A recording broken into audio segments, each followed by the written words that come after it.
नमस्कार, ये आकाशवाणी पटना है। अब आप खालिद रशीद से प्रादेशिक समाचार सुनिए। पहले मुख्य समाचार। कोसी और वाल्मीकि नगर बराज से भारी मात्रा में पानी छोड़े जाने से सहरसा, सुपौल, पूर्वी चंपारण और पश्चिमी चंपारण समेत राज्य के 13 जिलों में बाढ़ की स्थिति हुई गंभीर। जलस्तर में तेजी से वृद्धि को देखते हुए प्रभावित इलाकों में हाई अलर्ट, लोगों को सुरक्षित स्थानों पर जाने की दी जा रही है सलाह। भाजपा अध्यक्ष जेपी नड्डा ने सदस्यता अभियान को लेकर पटना में पार्टी नेताओं के साथ समीक्षा बैठक की। अगले 2 महीने के दौरान राज्य में 1 करोड़ नए सदस्य बनाने का लक्ष्य। और प्रधानमंत्री नरेंद्र मोदी कल पूर्वाह्न 11 बजे आकाशवाणी पर मन की बात कार्यक्रम में देशवासियों के साथ अपने विचार साझा करेंगे। अब समाचार विस्तार से। नेपाल के जलग्रहण क्षेत्रों के साथ ही राज्य के उत्तरी भागों में हो रही भारी बारिश के चलते गंडक, बूढ़ी गंडक, बागमती, कोसी और महानंदा समेत विभिन्न नदियों का जलस्तर तेजी से बढ़ रहा है। जलस्तर में वृद्धि के कारण राज्य के 13 जिलों में बड़ी आबादी प्रभावित हो रही है। ताजा जानकारी के अनुसार नेपाल से बड़ी मात्रा में पानी छोड़ा गया है, जिससे पश्चिम चंपारण, पूर्वी चंपारण, सिवान, गोपालगंज, सुपौल, सहरसा, अररिया, किशनगंज, शिवहर, सीतामढ़ी, पूर्णिया, मधुबनी समेत विभिन्न जिलों में हाई अलर्ट घोषित कर दिया गया है। सुपौल से हमारे संवाददाता ने बताया है कि वीरपुर कोसी बराज से आज अपराह्न 4 बजे तक 5,49,000 क्यूसेक पानी छोड़ा गया। जिला प्रशासन नदी के तटीय क्षेत्रों में बसे लोगों को लगातार सतर्क कर रहा है, साथ ही उन्हें सुरक्षित स्थानों पर पहुंचाया जा रहा है। जल संसाधन विभाग, आपदा प्रबंधन विभाग, एनडीआरएफ, एसडीआरएफ समेत विभिन्न विभाग के कर्मी लगातार निगरानी कर रहे हैं। सहरसा जिले में नदी के तटीय इलाकों में बसे लोग बाढ़ के खतरे के मद्देनजर अपना घर-बार छोड़ने के लिए विवश हैं। एक रिपोर्ट। कोसी नदी में आई बाढ़ के कारण जिले के तटीय इलाकों में सतर्कता बढ़ा दी गई है। कोसी तटबंध के भीतर बसे लोगों को सुरक्षित स्थानों पर पहुंचाया जा रहा है। महिषी प्रखंड के कुंडा पंचायत में विभागीय अधिकारी लोगों को जागरूक कर सुरक्षित स्थानों पर जाने की सलाह दे रहे हैं। कोसी नदी के जल स्तर में लगातार वृद्धि होने की संभावना है, जिससे बाढ़ की स्थिति उत्पन्न हो सकती है। आप सभी लोगों से आग्रह है कि बांध के बाहर बने बाढ़ आश्रय स्थल में जाकर शरण ले लें। इधर तटबंधों की निगरानी भी बढ़ा दी गई है और जिला संसाधन विभाग के अभियंताओं की टीम बाढ़ सुरक्षात्मक कार्यों में जुट गई है। आकाशवाणी समाचार के लिए सहरसा से आरती कुमारी।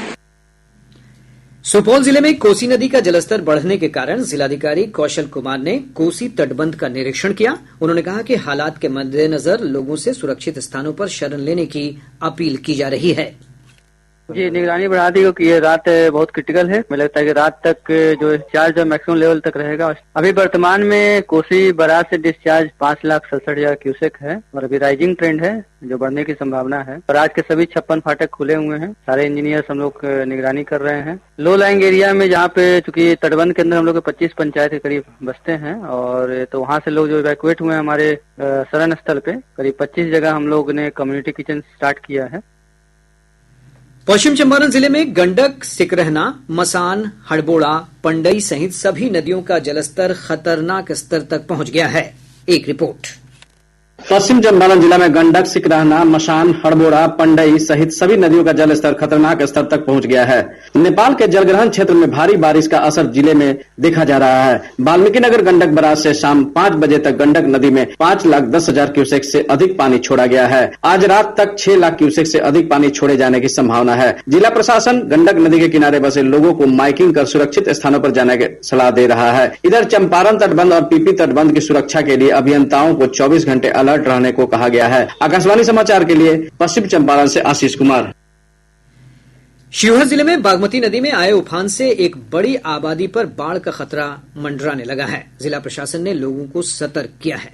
एक रिपोर्ट। शिवहर जिले में बागमती नदी का जलस्तर खतरे के निशान से 1 मीटर ऊपर दर्ज किया गया है। नदी के जलस्तर में बढ़ोतरी की प्रवृत्ति जारी है। जलस्तर बढ़ने से कई जगहों पर तटबंध पर दबाव बढ़ गया है। बेलवा और पिपराही में तटबंधों की निगरानी बढ़ा दी गई है। जिला प्रशासन ने बाढ़ के खतरे को देखते हुए अलर्ट जारी किया है और लोगों से सुरक्षित स्थान पर रहने की अपील की जा रही है। आकाशवाणी समाचार के लिए शिवहर से हरिकांत सिंह। मानसून की अति सक्रियता के कारण पश्चिम चंपारण, पूर्वी चंपारण, सुपौल, किशनगंज समेत राज्य के उत्तर पश्चिम और उत्तर पूर्व भागों में कई स्थानों पर भारी बारिश का सिलसिला जारी है। मौसम विभाग से प्राप्त जानकारी के अनुसार वाल्मीकि नगर में सबसे अधिक 230.6 मिलीमीटर बारिश हुई है। वहीं चनपटिया में 213, मोतिहारी में 203 और गौनाहा में 186 मिलीमीटर बारिश रिकॉर्ड की गई। मौसम विज्ञान केंद्र पटना के वैज्ञानिक ने अगले 48 घंटों के दौरान राज्य के कई हिस्सों में बहुत भारी बारिश की आशंका जताई है। इस दौरान कुछ स्थानों पर वज्रपात की भी संभावना है। विभाग ने इसे लेकर ऑरेंज अलर्ट जारी किया है और लोगों से सतर्क रहने की अपील की है।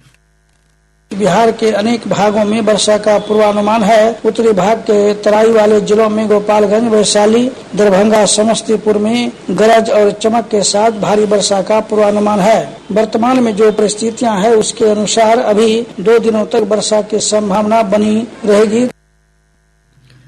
प्रादेशिक समाचार आप आकाशवाणी पटना से सुन रहे हैं। ताजा समाचारों के लिए आप हमारे एक्स हैंडल AIR_News_ पटना पर जा सकते हैं। प्रधानमंत्री नरेंद्र मोदी कल पूर्वाह्न 11 बजे आकाशवाणी पर मन की बात कार्यक्रम में देशवासियों के साथ अपने विचार साझा करेंगे। यह मन की बात कार्यक्रम की 114वीं कड़ी होगी। श्री मोदी के तीसरी बार प्रधानमंत्री पद संभालने के बाद यह मन की बात का चौथा कार्यक्रम होगा। कार्यक्रम आकाशवाणी और दूरदर्शन के सभी नेटवर्क, आकाशवाणी समाचार की वेबसाइट और news on AIR mobile app पर भी प्रसारित किया जाएगा। हिंदी प्रसारण के तुरंत बाद मैथिली भाषा में इसका प्रसारण आकाशवाणी के दरभंगा केंद्र से किया जाएगा। भाजपा के राष्ट्रीय अध्यक्ष और केंद्रीय मंत्री JP नड्डा ने कहा है कि पार्टी का जनाधार प्रत्येक दिन बढ़ रहा है। पटना में भाजपा के विशेष सदस्यता अभियान की शुरुआत करते हुए उन्होंने कहा कि केंद्र सरकार के जनहित के फैसलों से प्रभावित होकर बड़ी संख्या में लोग भाजपा से जुड़ रहे हैं। श्री नड्डा ने कहा कि 2 माह के भीतर राज्य में 1 करोड़ नए सदस्य बनाने का लक्ष्य निर्धारित किया गया है। उन्होंने सदस्यता अभियान के प्रभावी और अन्य सदस्यों से इसमें तेजी लाने को कहा है। इससे पहले श्री नड्डा ने मंत्रियों, सांसद, विधायक और वरिष्ठ नेताओं के साथ बैठक कर राज्य में चल रहे सदस्यता अभियान की समीक्षा की। पटना आगमन के बाद श्री नड्डा विधानसभा के पास स्थित शहीद स्मारक गए और वीर स्वतंत्रता सेनानियों को श्रद्धांजलि अर्पित की। केंद्रीय कपड़ा मंत्री गिरिराज सिंह ने कहा है कि राज्य के हस्तशिल्प उत्पादों के निर्यात की काफी संभावनाएं हैं। श्री सिंह ने पटना के उपेंद्र महारथी शिल्प अनुसंधान संस्थान में आज हस्तशिल्प निर्यात संवर्धन परिषद EPCH के पहले कार्यालय का उद्घाटन करते हुए कहा कि इस समय राज्य से 30 करोड़ रुपए का हस्तशिल्प निर्यात होता है। इसे बढ़ाकर 3000 करोड़ रुपए तक किया जा सकता है। और मेरा लक्ष्य है अगर बिहार 30 करोड़ से 3000 करोड़ पर ले जाना है तो देश को हम 60,000 करोड़ पर हैंडलूम और हैंडीक्राफ्ट के एक्सपोर्ट को ले जाने का एक संकल्प तय। हस्तशिल्प निर्यात संवर्धन परिषद के कार्यकारी निदेशक RK वर्मा ने आकाशवाणी समाचार से बातचीत में कहा कि 2030 तक परिषद ने बिहार से हस्तशिल्प के उत्पादों का निर्यात बढ़ाकर 100 करोड़ ले जाने का तय किया है। देखिए, करीब 6 क्राफ्ट यहाँ के GI टैग है, जैसे भागलपुर सिल्क है, सुजनी कला है, मंजूषा कला है, मधुबनी पेंटिंग है, कटवा एप्लिक वर्क है और सिक्की ग्रास को इनको इंटरनेशनल मार्केट में या इंडिया में जो मेट्रो सिटीज में है वहाँ इसको कैसे मार्केट दे सकते हैं उस पर काम करेंगे DI सपोर्ट करके। नवादा जिले के सदर प्रखंड के बुधौल की रहने वाली गीता मिश्रा कचरा से कंचन का बेहतरीन उदाहरण है। वो अपने हुनर से स्वच्छता अभियान को बढ़ावा दे रही हैं। प्रस्तुत है नवादा से अशोक प्रियदर्शी की ये रिपोर्ट। 60 साल की गीता देवी कचरा में फेंके जाने वाले पॉलिथीन से चटाई, बटरी और रस्सी बनाकर सगे संबंधियों और पड़ोसियों को मुफ्त उपलब्ध कराती हैं। इस प्रयास से घर के आसपास साफ सफाई रहती है और प्रदूषण रोकने में मदद मिलती है। भी है। बुधौल मेरा घर हुआ। घर में जो प्लास्टिक आता है और बाहर में भी जो रहता है फेंका उका हुआ, उसको हम चुन लेते हैं। चुन करके मेरा आदत है, उसका चटाई बुनते हैं, रस्सी बनाते हैं, बट्टा बनाते हैं। घर के उपयोग में काम आ जाता है। साफ सुथरा भी रहता है। आसपास पड़ोस में बांट भी देते हैं। मोदी जी का अभियान है कि रोड को साफ सुथरा रखिए। मेरा आदत है साफ सुथरा रखने का। परिवार और पड़ोसियों का भी इन्हें खूब सहयोग मिल रहा है। बहू राखी मिश्रा कहती हैं, सासू माँ का काम प्रेरणा बन गया है। मेरा नाम राखी मिश्रा है। मेरा सासू माँ का आदत है कि सिलाई कढ़ाई करने का, और उसमें हम लोग भी सहयोग कर देते हैं। और बाहर जितना प्लास्टिक रहता है, घर में जितना आता है प्लास्टिक, सबको बट्टा बना लेते हैं, चटाई बना लेते हैं, रस्सी बना लेते हैं। इससे बाहर भी साफ सुथरा रहता है। घर में इसका उपयोग होता है। स्वच्छता के लिए छोटी सी इस पहल से स्वच्छता अभियान को बड़ा बल मिल रहा है। आकाशवाणी समाचार के लिए नवादा से अशोक प्रियदर्शी।